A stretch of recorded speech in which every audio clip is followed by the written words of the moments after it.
Hey everybody, welcome back to Video Mess. So Tarek and our long-running series, The Unported Playlist, where I take a look at my favorite unported arcade games of all time. But today is the kickoff of Janktoberfest 2, Bad Game Boogaloo, where I look at some of the jankiest arcade games around and tell you why they're so jank. But remember, just because I classify something as janky doesn't mean I don't love it, because Gaia Attack 4 has all the weirdness in a Lightgun game that I crave, including Mothman and mushrooms. You can't go wrong with that. But before we get too far involved, if you do me a huge favor, go down below, hit like, subscribe, and ring that notification bell. Definitely helps us out. If you feel so inclined and want to support the channel, we got a Patreon link down below as well. But without further ado, let's get right into a Gaia Attack 4 and talk about what this is and why it's on Janktoberfest. If you've never heard of the company GameWax, they are a developer that works with Taito a lot, and they make some really strange and out there Lightgun games. Gaia Attack 4 being the strangest and most out there of all of them. But I love this game's sense of humor. We're in a garden, we're shooting mushrooms, and if you can't tell already, most of this game is made up by actual footage from a camera. This is a real location that they are superimposing 3D models on top of, and whoever was sent out to shoot this video did not know anything about exposure, holding a camera steady, or even a decent frame rate whatsoever as far as the shutter speed's concerned. Those are all critiques that I make as a filmmaker, but it's just so poorly put together, yet so fun at the same time. And when I mean poorly put together, I mean some of the people that worked on this game accidentally got themselves caught in their own shots, but I will show you that shortly. On the plus and fun side, this game is just absurd. We are fighting mushrooms and now we have all of these spores being shot at us. If you like Lightgun games, if you like Namco's Point Blank, you are going to love Gaia Attack 4 because it's basically just a sequence of mini games that you either pass or fail. Now moving on to another stage in the game, we're going through this ballroom and you can see the person with the camera in the glass right there. But that's not actually my favorite one because as you get into this room it's haunted and the chairs start shaking. But if you take a close look at one of the tables, you will see something very intriguing. The person who is shaking the chair's hand is caught on camera. They're just holding it and they're shaking it. This is why Gaia Attack 4 falls firmly in the jank category, because it really feels like this game was made on an absolute shoestring budget. One camera, some locations, walk through it, superimpose enemies on top, ship it, you have yourself a game. But the great thing is, the Lightgun mechanics are sound, and it is such a hilarious game that it is one of my favorites of the modern era as far as the Taito X2 games are concerned. And that's why jank is sometimes good. We watch B-movies all the time, we watch crap TV all the time, and we ingest it and we love it and we crave more. I have the same thing with arcade games. I love jankiness.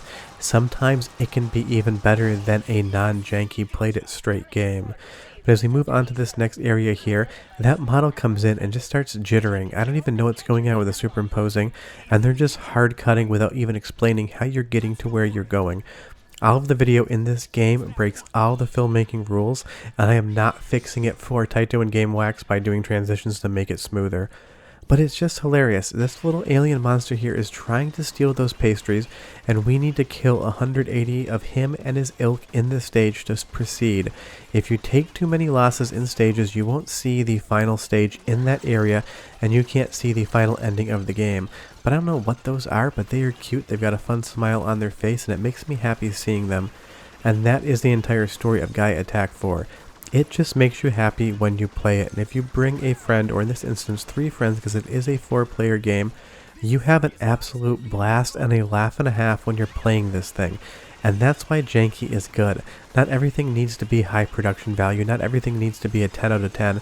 A solid 8 out of 10 gameplay with some really weird things going on can be a better game than a 10 out of 10 any day of the week, at least as far as my opinion is concerned. We have succeeded, we blew up all the aliens, and now they're just in that shaking box. The game also has a really good and really hilarious soundtrack, so go ahead and listen for 45 seconds, I'll come back and show you a lot more weird. Mission. Emergency. Emergency call for the GA4. Please respond. Reports of illegal sales of smuggled space goods in a shop in Sector K6. GA4, you are to make your way immediately and destroy all offending items.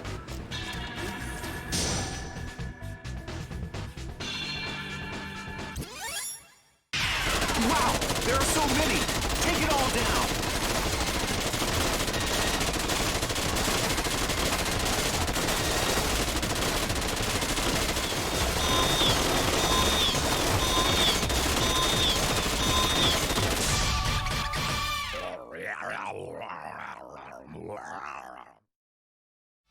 I don't know who did the voice acting for that alien, but it's some of the best voice acting in an arcade game I've ever heard, and I mean that seriously because every time I hear it, it makes me laugh. And I will also say that the art design in this game is spectacular as well, because it is calling to a vibe. It's like Mystery Science Theater crossed with Men in Black, with a little bit of Mars Attacks mixed in.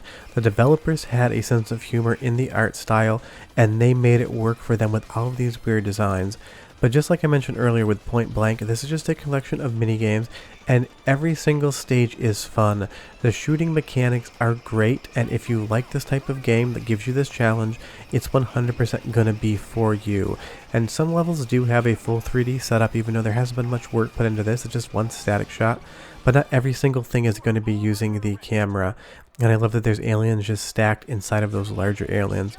But some things are just so incredibly hilarious that I don't even understand them. Obviously, aliens kidnap cows and mutilate them, apparently, if you believe the stories out there. But these three-eyed aliens right here, they're out for cats. Now, I don't know if this is a nod to Alf, and if you've never seen that show, he wants to eat cats, but I really think we have some Alf fans here. The rules are simple. Shoot the aliens, don't shoot the cats. If you shoot a cat, you lose a heart, lose all your hearts, and you have to continue. But these cats just running around a parking lot is hilarious. And I don't know that there's even any sort of direction as to why they're moving the camera the way they are. It just seems like they sent somebody out there, they whipped the camera around, and then they added a game on top of it. Because you really don't go more than like 10 paces from your starting point, but you're in this level for over a minute just shooting all of these aliens. And I love the cats that are just standing on the car there, and you can clearly tell they are hovering in spots.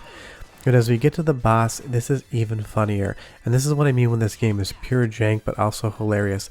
Just watch what happens here. You have to shoot the alien a certain amount of times while he's holding a cat as a human shield, but once you do defeat him, the cats are very happy that they have been saved, and that truck in the back just seems to be jittering all over the place. And it wouldn't be an alien video game if they didn't try to steal one monument in here. They're trying to take the Eiffel Tower along with them. Some levels are going to be precise shooting, like the cat level you just saw, and some are just going to be rapid fire, unleash as many bullets as you possibly can to hit as many targets as you can to make sure you win. If the Eiffel Tower gets too far into the air, you're going to lose. If you lose too many hearts, you're also going to lose. And there are consequences for failing missions. You get to retry them once, and if you fail them a second time, you do not get to go back in until the game is over. But the Eiffel Tower comes back down, and then an alien crashes directly into it. And it's just getting weirder from here. There's a ninja sighting in Sector F9, but we're going to find out it's actually not a ninja. And I love this because in Chicago we have sightings of him all the time. It's not a ninja, folks, it is Mothman. And that is not a joke. Mothman is in Chicago. He gets seen about 3 or 4 times a year. It's been a little quiet on the Mothman sightings recently, but apparently he lives here, and one day I soon hope to meet him.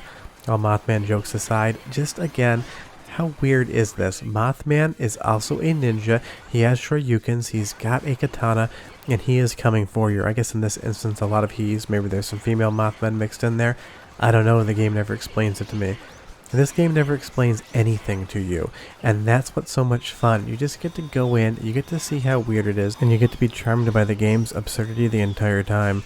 But one more sample of soundtrack as it just keeps getting better and better, and I'll come back and show you some more weird.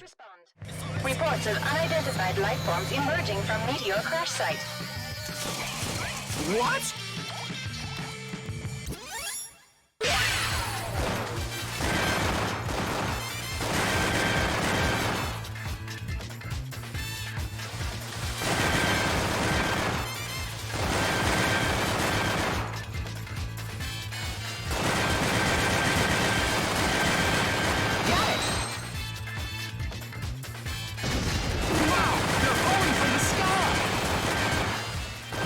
They can fly?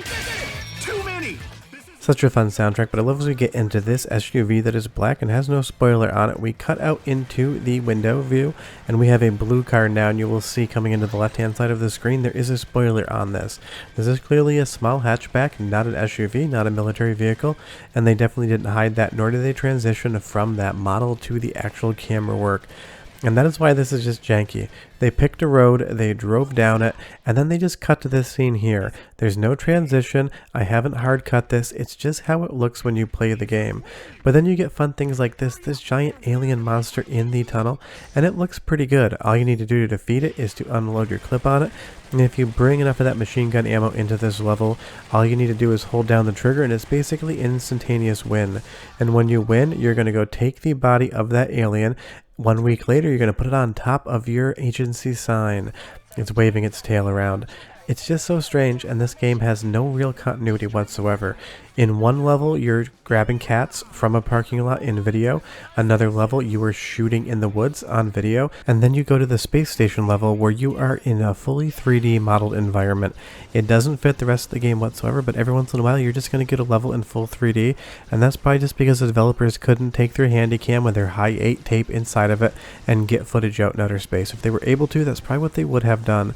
But it is a fun level, and that's why I wanted to pick this game for the first episode of Janktoberfest 2. This game is complete jank. The graphics are weird, the camera work is terrible, a lot of it makes absolutely no sense. But it is just so much damn fun. I can't help but enjoying myself when I play this. This is basically like a Star Wars level right here. Maybe the trench run on the Death Star, if that's what you call it. I'm not a big Star Wars fan, so leave me a comment down below and tell me I got it wrong. I'm sure I'll upset you if I did. But it just has that feel to it. And that's what's so much fun about Gaia Attack 4. It is proof that games do not need to be spectacular to be incredible. This is one of my favorite modern light gun games of all time. Even if it isn't one of the best modern light gun games of all time. It just has such a weird and wacky sense of humor and it reminds me so much of Point Blank. I can't help but love it. And it has so many good boss battles as well. Here, you just need to again unload your clip onto that weak spot, but it is going to move around ever so slightly. Every time you hit it, it's going to shift back and forth. There are concrete challenging shooting mechanics in Gaia Attack 4. I am playing this on normal, and if you move it up to hard or very hard, it is going to be the type of game that you need to have a lot of practice to beat and see the ending. It is challenge and it's got a ton of replayability that you're 100% going to get into if you play. As we move on to this junkyard area, it says there are poltergeists here, but what shows up has nothing to do with ghosts whatsoever because we have automotive robots. And then in some instances, I think we even have Johnny 5 from the movie. If you're not old enough to remember Johnny 5, look him up because I'm pretty sure that's a bunch of Johnny 5s right there. But again, it's just so charming. It's just really bad digital video with 3D graphics superimposed on top of it, with a video game superimposed on top of that. It makes me smile, it makes me laugh, and it proves that you don't have to have a lot to have a good time, but it does prove that no one should ever trust Johnny 5. He was probably a bad guy from the beginning. As we get to this boss here as well, you see them just scrapping that car. In the credits, they actually thank the junkyard owner, so they must have actually had this plan and decided, we need a junkyard. This is not footage that they just got on the internet. This is stuff that the developers actually went out and shot, so I'm hoping at least that there was some sort of plan. And I love as it picks up the car here, you're going to see what comes out from underneath it. It is just pure magic in its best form. It is a giant junkyard monster that you need to destroy. Kind of looks a little bit like Aku Aku from Crash Bandicoot. Maybe there's some inspiration there. If Aku Aku ever turns bad, you will know you can find him in Gaia Attack 4. But I am curious, how many people knew Gaia Attack 4 existed? And have you ever seen an arcade cabinet for it? Because as far as I can tell, this was never brought over to the US whatsoever. This is a Japanese exclusive game, but maybe some Round 1 arcade out there had an import version. They do that every once in a while. As we move on to the last level here, this gigantic squid alien monster comes down and starts to abduct everyone, and you see Taito's own arcade in the background there, Taito Station. Classic 80s alien abduction movie going on here, and this level really does feel like Mars Attacks. And as we get to the final boss, it definitely is easy, but it does have a fun climax. You need to collect energy for your energy gun. If you get enough, you're going to be able to overpower the alien ship's ray. If you don't get enough, you're going to get the bad ending. That's how it works. You don't get a second chance. Good ending or bad ending is 100% up to you. And you can never quite tell if you've gotten enough here, because as these two rays meet, it looks like the alien ship is going to overpower your energy ray, but right when it gets down to the bottom, you shoot it right back at them, and you blow it up. And it also has an absolutely hilarious ending as well. He's got all of those handcuffs on his tentacles, which I'm pretty sure he could easily slip out of. And all of the aliens that were attacking us have been put to work in society, working for the human race. It's weird, it's hilarious, and on top of everything, it is 100% pure jank, and I love it. Leave me a comment down below, tell me if you're going to play the game, but welcome back to Janktoberfest, and we'll see you next week. Bye-bye. And television. For the next generations to all remember.